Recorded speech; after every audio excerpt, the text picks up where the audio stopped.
चॅनलचे प्रमुख मोठ्या चॅनलचे जे जिल्हा प्रतिनिधी आहेत आणि पदाधिकारी बसलेत माझ्या बाजूला, अध्यक्ष सचिव अमोलजी तोलामोलाचे एकशे बडकरी धुरंधर पत्रकार बांधव आहेत, त्यांना मी वंदन करतो, नमस्कार करतो, जय महाराष्ट्र करतो. असं निश्चिल आलं तेव्हा पत्रकार बांधवांनी मला विचारलं की आता जय महाराष्ट्र बंद का? म्हटलं नाही, शिवसेना उद्धव बाळासाहेब ठाकरे यांच्यासाठी शेवटचं जय महाराष्ट्र होतं आणि तुमच्या सगळ्यांसाठी सहस्नेह जय महाराष्ट्र मरेपर्यंत, शेवटच्या श्वासापर्यंत, जोपर्यंत यमराज माझ्या दारात येत नाही तोपर्यंत आपलं जय महाराष्ट्र तुम्हाला चालू आहे. तर काल रोजी मी राजकीय नवीन जन्म होतोय, माझ्या जीवनाचं परत नंदनवन करायचंय म्हणून मी शिंदे साहेबांच्या शिवसेनेमध्ये प्रवेश करतोय. त्यांनी मला होकार दिला.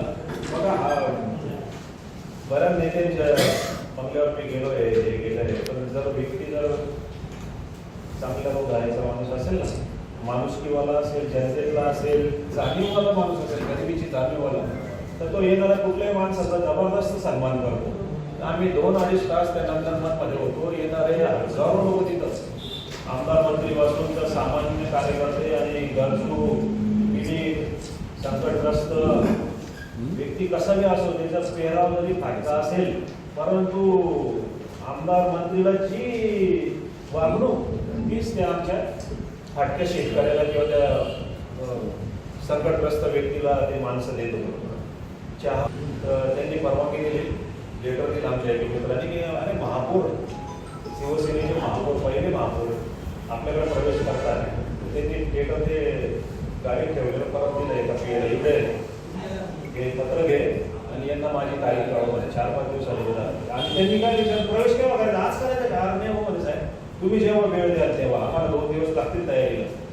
ठीक आहे म्हणे, पी 2-3 PM सांगितलं, यांचा नंबर तू घे आणि तुमचा नंबर यांना द्या आणि 2 दिवसात यांना कळवा, 4 दिवसात कळवा, 7 दिवसात 5 दिवसात यांचा प्रवेश करून राहा. मग त्यांनी परवानगी दिली आणि मी ती पोस्ट टाकत होतो सिद्धू माझ्या हो आपण शेवटचं जय महाराष्ट्र. तुम्हाला अजून नका करू, जोपर्यंत तुम्ही मेल करत नाही की आपल्या नेत्यांना, सन्मान्य उद्धव साहेबांना, संजय राऊत साहेब महाराष्ट्रातील, उत्तर महाराष्ट्राचे संपर्क नेते ते आणि जिल्हा संपर्क प्रमुख आहेत आमचे अशोक दादा साहेब, माझे आमदार, हे 3 जणांना तुम्ही मेल करत नाही तोपर्यंत ही पोस्ट टाकू नका. मग लेटर बी टाईप केले, ते मी माझ्या व्हॉट्सअपला मागवले, त्यांच्या PA ला त्यांना उद्धव साहेबांचा नंबर तर नाही माझ्याकडे, संजय राऊत साहेबांचा आहे, त्यांच्या PAचा आहे आणि दादा साहेबांना व्हॉट्सअप बी पाठवले, मेल बी पाठवले आणि मग त्याच्यानंतर ही पोस्ट टाकली की जय महाराष्ट्र ते कार्यालयाचा. हा आपला निर्णय आहे. मी जातोय आता शिंदे साहेबांकडे, त्यांची तारीख मिळाली पुढच्या हप्त्यामध्ये, त्या दिवशी आपल्याला जायचं आहे. माझी कारकीर्द काय होती तुम्हाला सगळ्यांना दिलेली धडक, हे आपलं बेधडक आहे. 10 वर्ष मी शिवसेनेत 2016 ते 26 10 वर्ष राहिलो मी. आणि मी लाभार्थी नाही आहे बाकीच्या पदाधिकाऱ्यांसारखा, हे बाकीचे मुख्यमंत्रीचा जो असेल त्या पक्षात जातात. हे उद्धव साहेब 2.5 वर्ष 2 वर्ष मुख्यमंत्री होते, मातोश्रीवर बी पाय ठेवला नाही ना, मंत्रालयात पाय ठेवला नाही. मी केव्हा मातोश्रीवर गेलो माहिती आहे का? त्यांचं पद गेल्यावर गेलो मी आणि पत्र दिलं त्यांना की घाबरू नका आणि तुमच्या मागे, आणि राहिलो आपण 2.5-3 वर्ष. शिंदे साहेब मुख्यमंत्री होते ना, आता 6 वर्षापासून हे परत यांचं महायुतीचं सरकार आहे.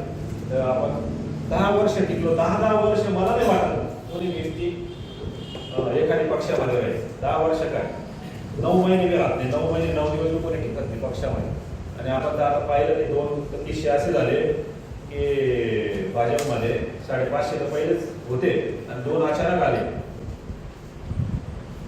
बिना प्रवेशचं तिकीट मिळालं, दुसऱ्या दिवशी बिनविरोध, तिसऱ्या दिवशी उपमहापौर रणजित राजे ते प्रफुल्लची पत्नी. हे तर म्हणजे चमत्कारी घेऊ. त्यांचा प्रवेश जर तुम्ही पाहिला असेल तर मला माहित नाही, पण मी तर काही पाहिला नाही. यांचा प्रवेश झाला भाजपमध्ये अधिकृत. म्हणजे 550 लोक तुमच्याकडे इच्छुक असताना तुम्ही बिना प्रवेशवाल्यांना अचानक 2 तिकीट देतात, त्यांच्यासाठी बिनविरोधसाठी प्रयत्न बी करतात आणि मग तुम्ही 550 लोक का बरं घेतले? मध्ये काय चुकलं माहिती तर मी झालं बिनधास्त माणूस. ते संजय राऊत साहेब गुलमोहरला आले आणि मी मागे होते चालले गेलो, मी जायला नाही माहिती होतं. मागे गेलो मी आणि गेले यायचे ना ते मी घेऊन यायचो. तर गौरव भाऊ बसलेले गौरव अनेक पत्रकार त्या मेळाव्यात होते. त्यांनी सांगितलं की आता नेक्स्ट टू बापूजी म्हणे जिल्हा प्रमुख. जसं यांनी टिपलं तसं आमच्या पदाधिकाऱ्यांनी बी टिपलं की हा इतक्या जवळ गेलाय जिल्हा प्रमुख आज होईल. मग त्यांनी ते माझे रुकावट करायचा प्रयत्न केला. आणखीन एक असं आहे की